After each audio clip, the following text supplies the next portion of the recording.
तो नमस्ते दोस्तों, यहाँ जो है बात करते हैं बिहार सीजीएल को लेकर। यहाँ बिहार एसएससी सीजीएल का वैकेंसी आ चुका है। आपका 18 अगस्त से शुरू हो चुका है। अप्लाई करने का लिंक आपको डिस्क्रिप्शन में मिल जाएगा। आप खुद अप्लाई कर सकते हैं, मोबाइल से अप्लाई कर सकते हैं और 17 सितंबर लास्ट डेट रखी गई है। तो चलिए, स्टार्ट हो चुका है और बिहार एसएससी इंटर लेवल का भी एग्ज़ाम देना बाकी है।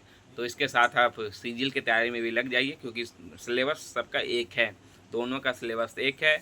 तो फुल डिटेल्स आपको सब बताते हैं, कब क्या कैसे क्या लिया जाएगा और कितनी सीट रखी गई है, क्या है, सब आपको यहाँ समझाते हैं। बस मेरे चैनल से आप जुड़े रहेंगे, शेयर सब्सक्राइब करते रहेंगे, सैलरी भी सब लास्ट तक आपको हम बताते हैं। तो सबसे पहली बात कर लें कि बिहार सीजीएल का नोटिस अभी अभी आज तुरंत आ चुका है और बिहार एसएससी की वेबसाइट पर हम गए तो पता चला कि यहाँ नोटिस आई हुई है। और मेरा एक आदत है कि बिहार एसएससी वेबसाइट पर मैं डेली जाता रहता हूँ, क्योंकि उसमें तीन नोटिस का पता करना रहता है। एक इसका एग्ज़ाम इंटर लेवल का एग्ज़ाम कब होगा उसके बारे में, और दूसरा कि कर्मचारी जो 10th लेवल का कर्मचारी का एग्ज़ाम हुआ था, कार्यालय प्राचार्य का, तो उसके बारे में, उसका रिजल्ट आया नहीं आया, इसके बारे में थोड़ा देखते रहते हैं कि जानकारी मेरे चैनल पे आपको जल्दी मिल जाए।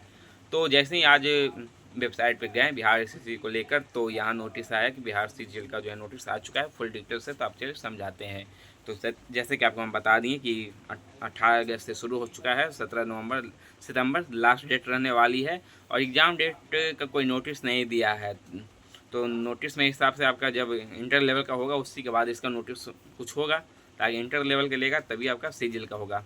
ठीक है, तो एग्ज़ाम के बारे में हम भी नहीं बता सकते हैं कुछ, कह भी नहीं सकते कि 1 साल बाद होगा कि 2 साल बाद होगा या फिर दिसंबर में होगा, कुछ नहीं कर सकते। तो एग्ज़ाम को लेकर नहीं यहाँ बात करें। और बता दें कि टोटल यहाँ सीट की यहाँ बात कर लेते हैं। तो 1401 रखी गई और सबको कैटेगरी वाइज बांट दिया गया है। कैटेगरी वाइज बांट दिया गया का मतलब कि इसमें पोस्ट कई सारे हैं, जैसे कि कोई ऐसे ऐसे पोस्ट हैं जिसमें कि आपका पीजीडीसीए मांग रहा है, मैट्रिक, मतलब अलग अलग सिलेबस कुछ मांग रहे हैं।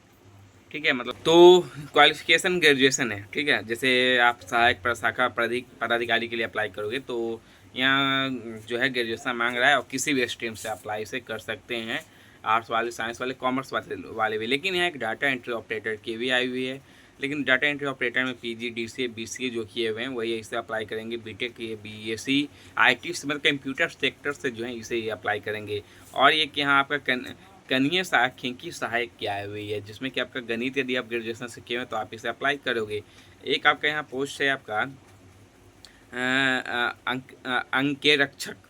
ठीक है, अंकेरक्षक का है, तो जिसमें कि आपका अर्थशास्त्र स्टैटिक्स का है, तो आप इस किए हुए हैं अर्थशास्त्र सांख्यिकी से, तो आप इसे अप्लाई करेंगे। और एक है आपका सहयोग समितियाँ से है, सहकारिता का, अंकेक्षक का है, वो भी मैथ मांग रहा है। तो मतलब कि यहाँ एएसओ का जो हो गया ना आपका सहायक प्रशाखा पदाधिकारी, और एक आपका योजना सहायक, तो उसके लिए आप आर्ट्स वाली से अप्लाई कर सकते हैं। लेकिन ऐसे अब सब में अपना अपना जो है सिलेबस योग्यताएँ मांगी गई है। और लेवल 7 की सैलरी रहेगी। लेवल 7 की सैलरी का मतलब कि 70-80 हज़ार आपकी सैलरी इसमें रहती है। और सबकी कैटेगरी वाइज बांट दिया गया और 35% जो आरक्षण वो इसमें महिलाओं का रहने वाला है। जैसे कि यहाँ शाखा प्रशाखा पदाधिकारी एओ की बात करें तो टोटल यहाँ जो 1064 सीट रखी गई है, जिसमें कि यहाँ महिलाओं के लिए आप समझिए कि 368 है आपका। ठीक है, और सबको कैटेगरी वाइज बांट दिया है, जैसे कि जनरल का 572 हो गया, अनुसूचित जाति का बताएं, अनुसूचित जाति का 102 हो गया, जनजाति का 17 हो गया, अत्यंत मतलब ईडब्ल्यूएस वालों का 101 रखा गया, पिछड़ा वर्ग वालों को 154 सीट रखी गई है।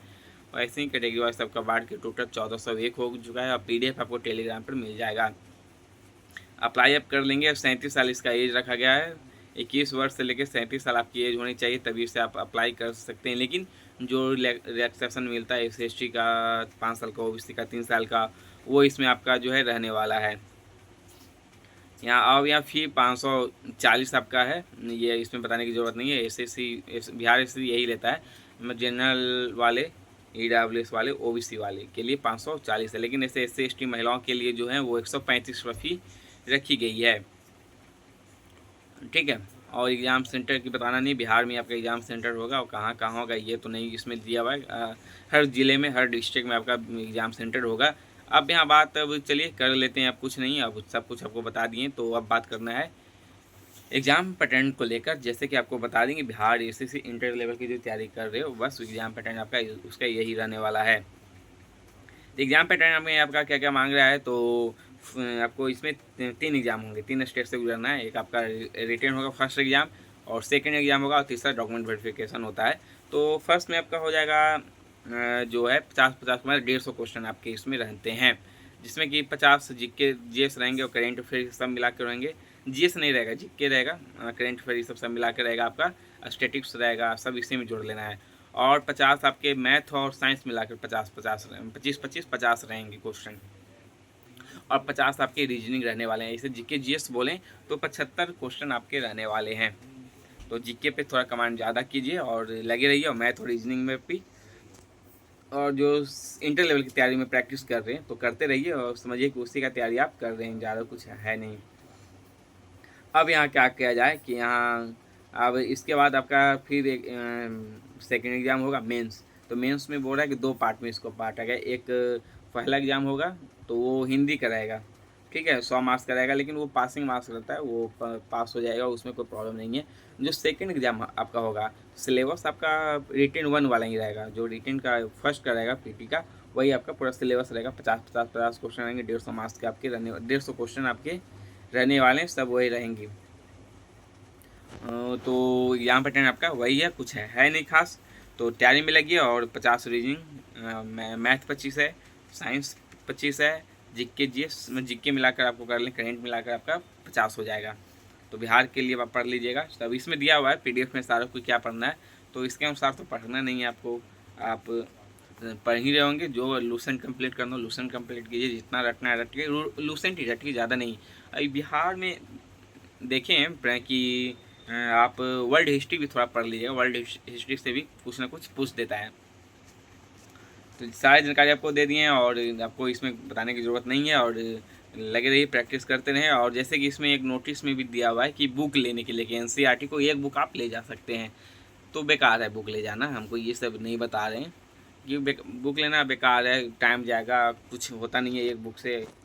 अरे लूसेंट बोलता तो लूसेंट सब ले भी जाता है, लेकिन लूसेंट आपको नहीं ले जाना है, समझिए ना। आप मन क्या ज्योग्राफी तो कोई एक ही बुक आपको लेना है, तो बेकार है, छोड़िए, तैयारी में लगिए, और ये सब के भरोसे मत बैठिए। तो ये कमेंट भी आप लोग कर देंगे कि ये बोला, ये नहीं बताएं, इससे बोल दिए कि बेकार, ये सब पे ध्यान नहीं देना, आपको पढ़ाई पे ध्यान देना है। तो आज के लिए इतना ही करते हैं, बस मेरे चैनल से जुड़े रहेंगे।